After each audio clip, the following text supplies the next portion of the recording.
This is SiriusXM Insight. I'm John Fugelsang. Let's get right to it. Midwin Charles of CNN and MSNBC is with us, and I'm so pleased to welcome our guest. Now, you may have heard of Stephen Gilpin by now. Hails from the great state of Pennsylvania originally. The man's taught real estate for more than a decade, and after going through your book, when I need to learn how to do some serious house flipping, I'm calling you. Okay. He's done real estate deals in Florida, New York, Connecticut, and elsewhere. His story here began when a random audition at Universal Studios led to an unlikely job offer. He then found himself teaching at what is called Trump University, and then found himself having issues with Trump University, drawing attention to Trump University, and then having no less a national hero than Michael Cohen try to more or less beat him up.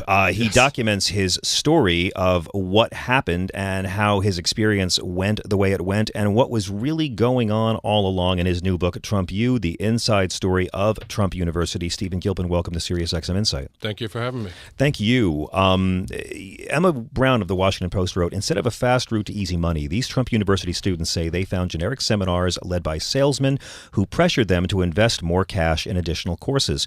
The students say they didn't learn Trump's secrets and never received the one-on-one guidance they expected. And unless you watch Fox News, you know that Donald Trump had to pay $25 million for education fraud. So let's start with the very beginning. How is it that an audition at Universal Studios ended up with you becoming an instructor at Trump University? Yeah, I was in Orlando, Florida, and I was running a mortgage brokerage business. I had a 15,000 square foot office with over 3,000 agents and mortgage brokers, loan officers. And my friends came in from Dallas, Texas, and we went to Universal Studios, and they were doing these auditions for Apprentice. So I tried out. This is back when Apprentice was a show about business. It was the second year. Not a show about celebrities trying to get another 15 minutes. Right. It wasn't about celebrities. It was the actual Apprentice. And I auditioned for it, and the very first round I got thrown out. And about 2 to 3 months later, I received a phone call from a wonderful woman named Sandra, who had this beautiful British accent. And I thought it was a joke. And we were during a refinance boom at the time in the mortgage business. So I actually hung up the phone because I thought my coworkers were playing a joke on me. Right. And they called back and they said, we want you to come to New York City to interview for Donald Trump's. It wasn't even, they never even mentioned the school. They wanted to interview for one of Donald Trump's companies. So you did not know what you were going to New York to interview for? No. And I thought it was going to be 2 days, and it was several days. Now, did they put you up? Did they pay for your hotel and everything? No, they actually did not. Oh, man. They offered, but they did not. I stayed with friends and family here. So I'm curious about the actual interview because, as you know, the company has been accused of being basically a con job, cheating students, claiming they were going to get an education, not doing that. And from what I got from your book was you actually felt that the original model it launched with could have been a real business school.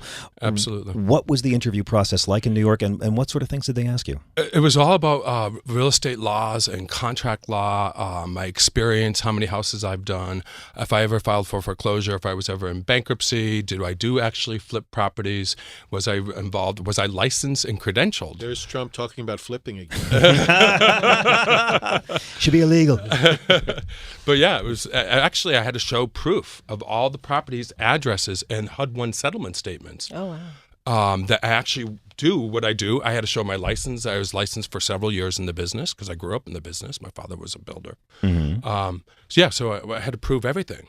So it was substantive. It was very substantive. I mean, if my resume was at the time when I submitted it and we added to it during it was 7 days of interview.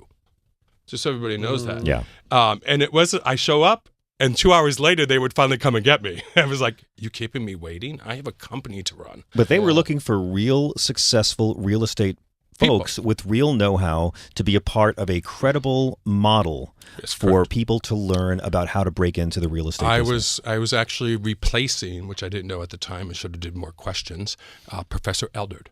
Okay. Gary Eldred, he's a PhD. He actually is the man. He actually taught the courses. He wrote some books for Donald Trump, and I actually was replacing him. So I guess they needed somebody in-house to actually pick up that slack. So you took the job. I did take the job. Where did you teach from? Did you stay based in Florida? No, I stayed here in New York City. They gave me 2 weeks to close up my company. Oh, wow. Which I did, which is probably now regretting. Yeah. And move here. So I moved actually right to my house in Brooklyn, New York. Brooklyn! Woo! You say in the book that after you began teaching at what you really did believe was a reputable I really, really did. online school, that shortly the faculty began departing. The role model and the faculty actually left.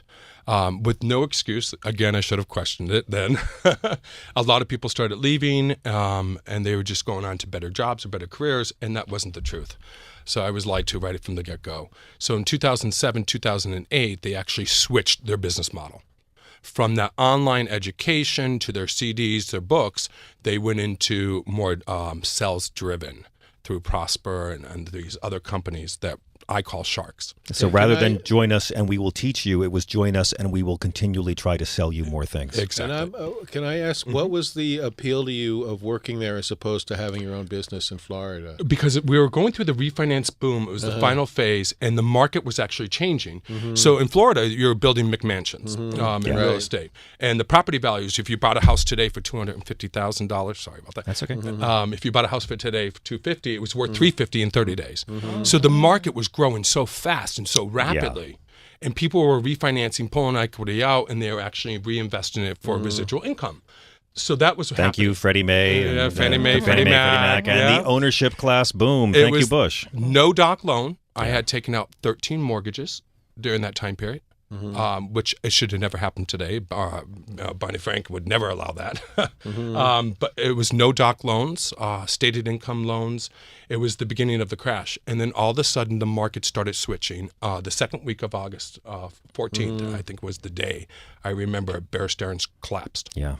And that's where I said, oh, no, I need to start reinventing myself and all, and I need to get out there. Right. And that's where I came to New York. So Safe Haven, Northeast. I want to ask you about the word sharks. Yes. Because you state in the book that I do call them sharks. The sharks' main purpose in replacing the real estate pros in this bait and switch, you know, like sometimes you sign up for a college class for the great tenured professor, and instead, it's the TA teaching me. And in this case, the TAs are trying to sell you shit. And basically, they were trying to sell customers into packages. Correct. And the Trump University way of doing business in real estate. Well, Donald Trump's whole thing is, his whole motto is, you go fishing, you cast a line, you go fish, and you get one fish. Well, that's not going to work.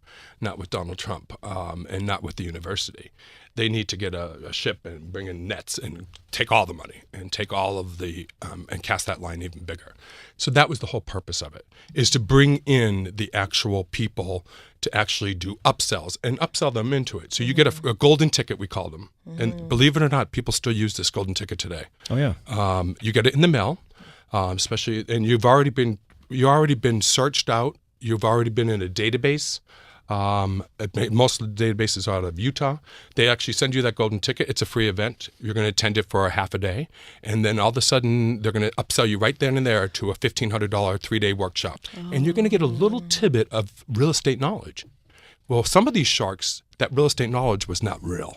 Yeah. It actually was fake. Was there a concrete moment when you knew for a fact that they had just transitioned to this grifter model, or was it a gradual? They actually call it the drifter model. Yeah. Was it it's a great There term was a for bag it. of oranges involved. Was it a gradual awakening to what this was really From my becoming? point of view, it was a gradual awakening. I didn't get the complaints until they actually called in, because remember, I was in the office. I was at 40 Wall Street. Yeah. I actually was in the office. I wasn't at the live events. So I would take the questions and I would walk somebody through a real estate transaction over the phone. Or I would actually teach for Professor Elder on one of his courses. I would actually do that, the online course. And I would be the professor actually answering the questions. Yes, you did that right. No, you did it wrong. This is the reason why you did it wrong. Or this is the reason why you should do real estate. So I would be that person. It was then when the hotline comes in and all the complaints started coming in 2008. And they were small complaints at the beginning. And I said, I can fix that. Like what? What were the complaints? I did a purchase and sales contract, and I forgot to put and/or signs with it. So small complaints that they could have fixed. easily fixed it. Any real estate agent would have helped them fix the situation. Right. Then all of a sudden it started getting more. I went to this live event in Delaware and doing cash for keys. That's illegal in Delaware. Cash for keys? What Cash does that for mean? keys. What is that? So you take a homeowner who's upside down on their mortgage and they're basically going into foreclosure, and you knock on their door and you give them a check for $30,000 and they take that property from them. Well, that's theft of Home Equity Act. It was passed. It's a federal law. You can't do it in the state. But they were teaching it to do it in the state. And like so many of Donald Trump's practices, they did it because everyone got away with it. No one was prosecuted, and we're beginning to learn what happens when the state finally begins to prosecute these common real estate malfeasances. And that was passed in 2008, and the federal government actually repassed it in 2011. I don't even know. He might have changed that bill now. Probably. So but this is scary. why regulations are so important. Exactly. Because without them, people will always take advantage of those who are and less it's fortunate worth and less educated. noting that it was just Absolutely. this summer that they have now unmuzzled all of the shackles on predatory lenders who Yeah. so Exactly. plagued our economy 10 years ago, and the Yep. predatory lenders are coming back. Don't answer calls if you don't know the number, friends. Yeah, exactly. When did you decide to start speaking out about this I internally? actually went to Michael Sexton, who was the 4% owner. I don't know if everybody knows the ownership. Donald Trump owned 90-some percent, but he gave control to 4%. Yeah. Big mistake. He took all the money. Big mistake, though. You never give control to 4%. If you're going to put your name on it, you're going to own it. Run the business. It's almost like he doesn't think things through long term. When you have checks coming in for millions of dollars, Yeah. So you let things go slide. So how did your speaking out begin? And I want to get to the Michael Cohen story, but let's ahead. begin with what happened. So what happened was the students started calling in. They were in the state of Arizona, Delaware, Texas, Washington, Rhode Island, and they were giving me scenarios that they were taught at this event, and they're trying to actually do what they were taught from the instructor, who are the salesman or the shark, I call them. And I was like, you can't do that. That's illegal. Like, who taught you to do that? And I mentioned that, several scenarios like that in the book. Arizona, clouding the title, flipping contracts in the state of Texas. You can't do that. That's illegal. And all. So yeah, you can't do certain transactions. So then I started going to Michael Sexton about it, and he was like, well, you found the problem, now you need to fix it. Excuse me, I'm just a teacher. How am I supposed to fix it? The way to fix it is fire those people and get rid of them. Now, Stephen, you were also going through a very difficult personal time. I was. Your wife tragically died of cancer during this period. Absolutely. I was at Sloan Kettering after hours, living at Sloan Kettering, basically, and raising 2 daughters during this whole time period. So As a single dad. one can only imagine what you're going through this incredible loss and realizing that you have given up your business to go work for this company that winds up being this shady. Enter Michael Cohen. And then accuses me of stealing millions of dollars. Now, that's because you were speaking out. I was speaking out. And then we got summons. I call it summons because whenever Trump summons you to the Trump organization on Fifth Avenue, we got summons. We got dressed up. We went there and we go to a white marble room. I talk about it and I write about it. Yeah. Michael Cohen comes in, Pitbull Cohen, we call him, and he belittled me immediately. And I sat there very quiet and I said, what are you talking about? Like, what are you talking about missing money? And I, quote unquote, I take the whole story. I don't know if I can mention. You may say, you should use the word when what he said. Yeah. Huh? You may say whatever you want and use the Are word. you sure? Please Yes, use the please. word he said about your wife. Yeah. Gilpin, what the fuck do you know? You'll never fuck your wife again. Oh my Now God. he knew about your wife. I don't know if he had to have known, because the Trump organization sent people to actually do the funeral. My wife was laid out at the spouse was laid out at the cathedral. Yeah. So that had to be pulled by somebody at Trump. Right. So they knew. They knew.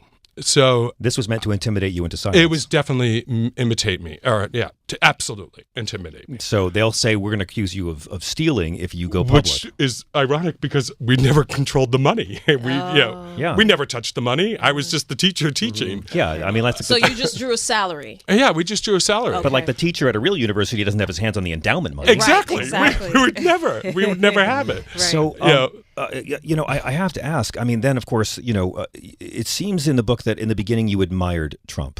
I did. I did admire him. I didn't know much about him. I was not a New Yorker. I learned a lot about him over the years, and I could say I don't admire him anymore. You certainly have said that very clearly in this book. Oh, yeah. Yeah. The biggest thing would be impeachment. But you do believe there is a chance that it's more incompetence than sinister aims on his part, that there is a chance he didn't know he was ripping people off, just as there's a chance he didn't know his campaign was colluding. You know, every time I look back and I read the book, I read it again today, and if you look at the underlying comments and the underlying what's going on, he denied us that he ever knew us. But then he would write to a newspaper in L.A. saying, you can't talk about my instructor that way. But in the court hearing, I don't know that guy, or I don't recall. That sounds familiar. Yeah. Right? So there are underlying lies throughout the whole entire book about not knowing us and denying us. And there's letters, I actually put a letter in there from Donald Trump to me, and about 3 months later, he denies and testifies in federal judge.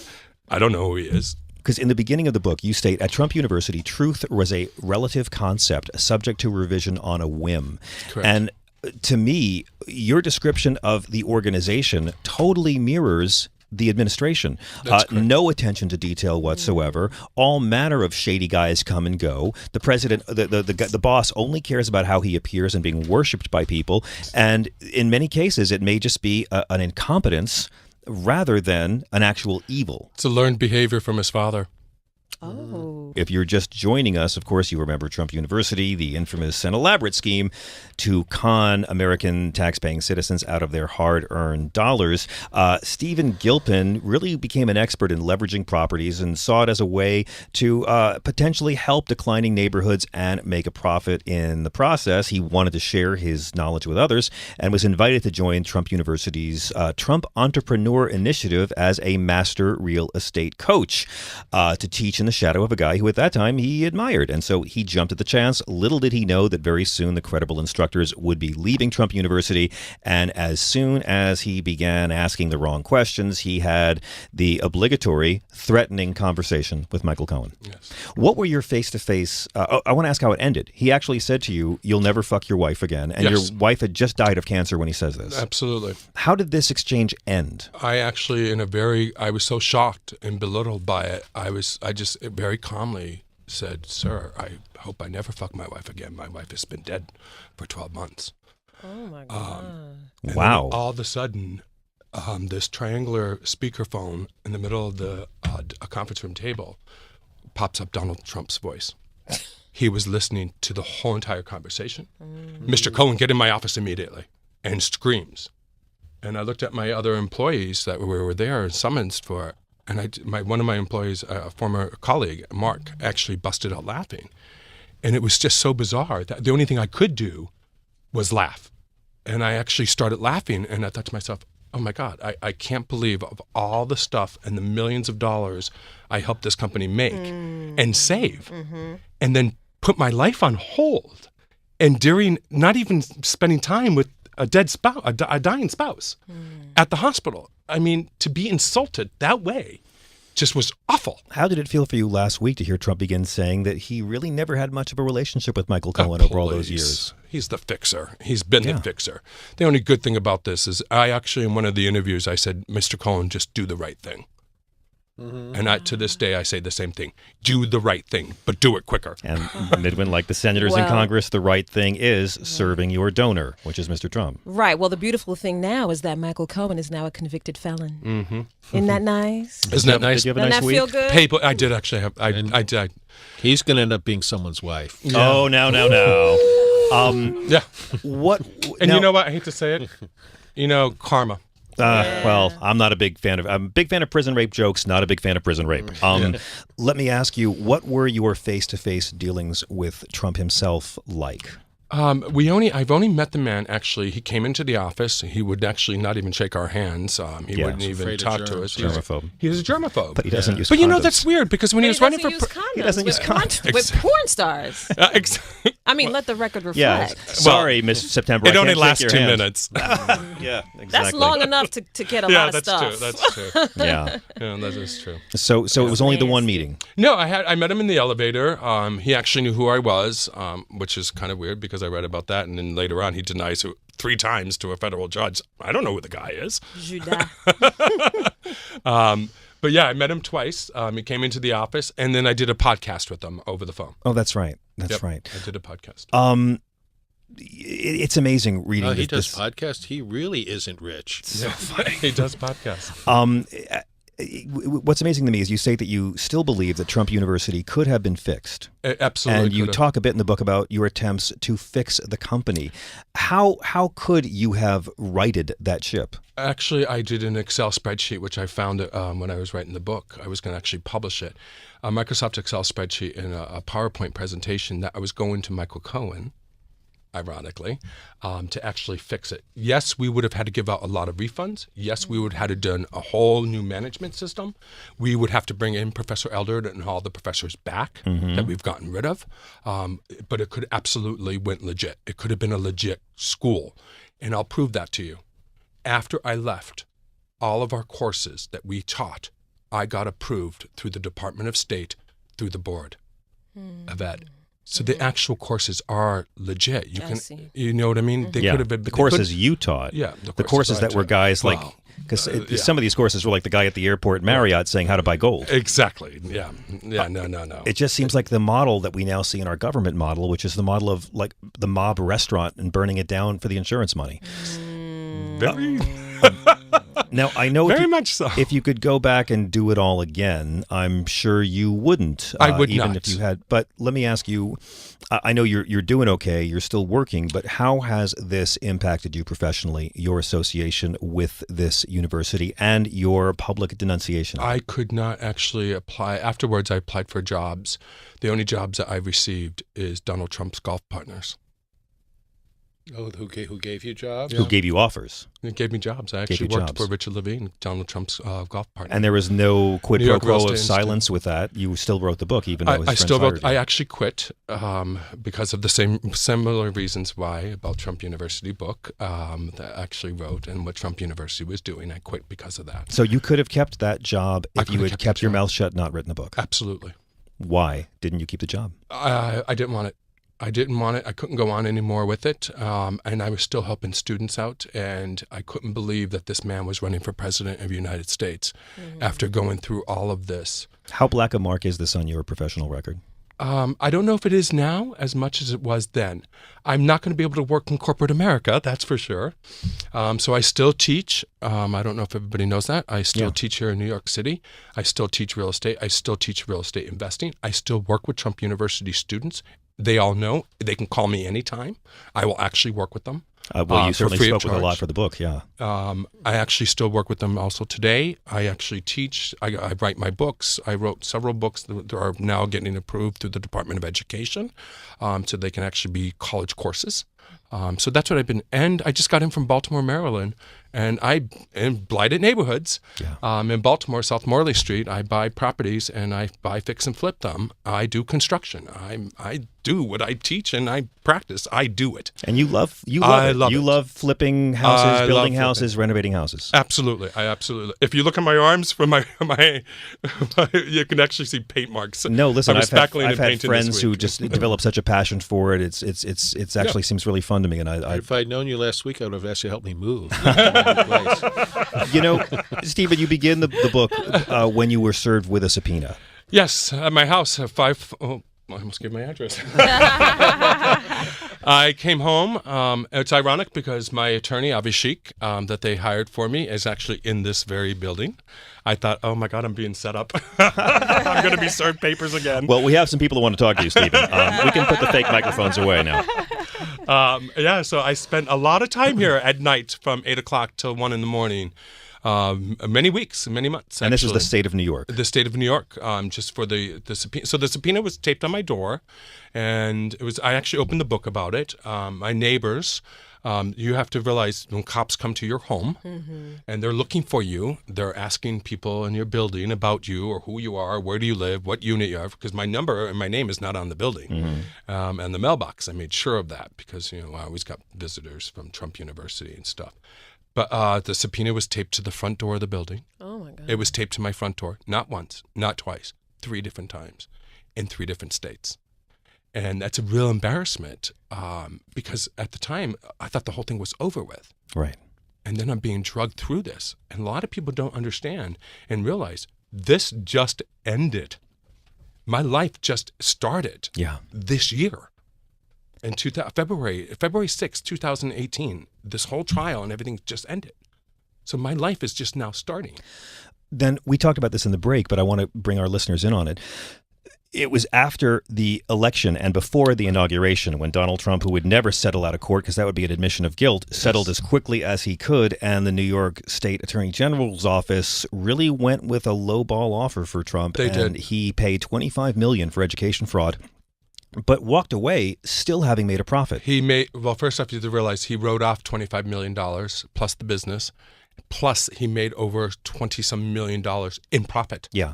Wow. So he didn't pay taxes. So he still won. He still wins. Wow. You want to know why he's not paying taxes? You read the book. Trust me, I talk about why he's not paying taxes. Yeah. Wow. Because of the casino and the bankruptcy. Right. He gets to write off $50-some million a year. Rips off these people, walks away from it, still turns a profit, and he has a 24-hour news network that won't tell his supporters it happened. Exactly. Yeah. So amazing. Only in America. Well, that's why I think your book is important, and I'm really glad you wrote it, and I'm really glad that you were willing to go public, and I know that you're taking a universe of hell. Oh, yeah. From all sides. All sides. All sides.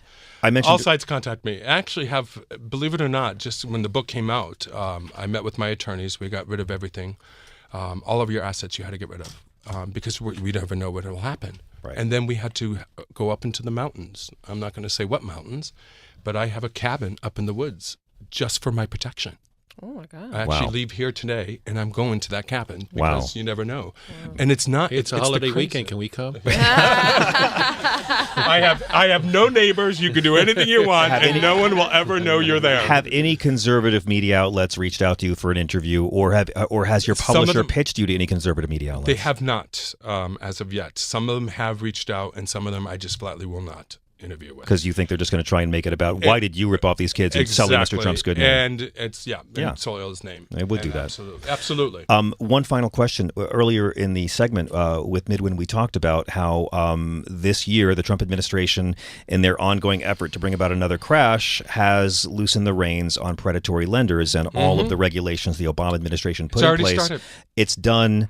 Start screening your calls. They're going to be calling you trying to take your money. The racket is back. What advice would you give Americans to avoid being suckered by a grift job like Trump U or one of these other unsavory sources? Well, this still happens. There's still companies out there doing it today. Just remember, University of Phoenix now offers a degree in debt slavery. Did you know that? No, I did not. I'm kidding, but yeah. One of the things is when you're paying $35,000 for a course that you can actually learn from somebody like myself who does not even charge nowhere near that, and you can use that money for a down payment on your house, please just call me, look me up, find me. I will teach. I will teach to the masses. I don't care as long as you learn something and you get an education from it. But that's my passion, and you don't need to pay somebody $25,000, $35,000 or $5,000 even, or a couple $1,000. You don't even have to. It's there. What does Donald Trump deserve, in your opinion? What does he deserve? Yeah. I hope the indictments go through when he's not president, and I hope to see him behind bars for the rest of his life. What does Michael Cohen deserve, and how would you feel if he was somehow able to cut a deal to I don't think he's going to be able to avoid jail time no matter what, but what does he deserve? He's getting what he deserves. He's absolutely Lanny Davis. We can't even get Lenny Davis to stay on the phone for 20 minutes. I just want Michael Cohen to do the right thing because Michael Cohen knows everything. Of course he does. I think Michael. That's why Lanny Davis is on TV begging Mueller to give Michael Cohen the time of day. I'm sure he already has. Stephen Gilpin, you are the author of Trump U, the inside story of Trump University. How do people follow you online if they want to learn more about your work? They can actually go to my Facebook page. They can go to www.reo Tours. I do foreclosure tours, and also on my my new company, which is REI program in the state of New York. EDU, it's an education, it's a school teaching real estate investing right here in Manhattan at the Pennsylvania Hotel. It's a pleasure to have you here. Midwin Thank you Charles, so it's much. always a pleasure to have you Thank join us. How you. can people follow you and your work? On Twitter at Midwin Charles, on Instagram at Midwin, like my YouTube page, so on and so forth. Monday morning, it was all I hoped it would be.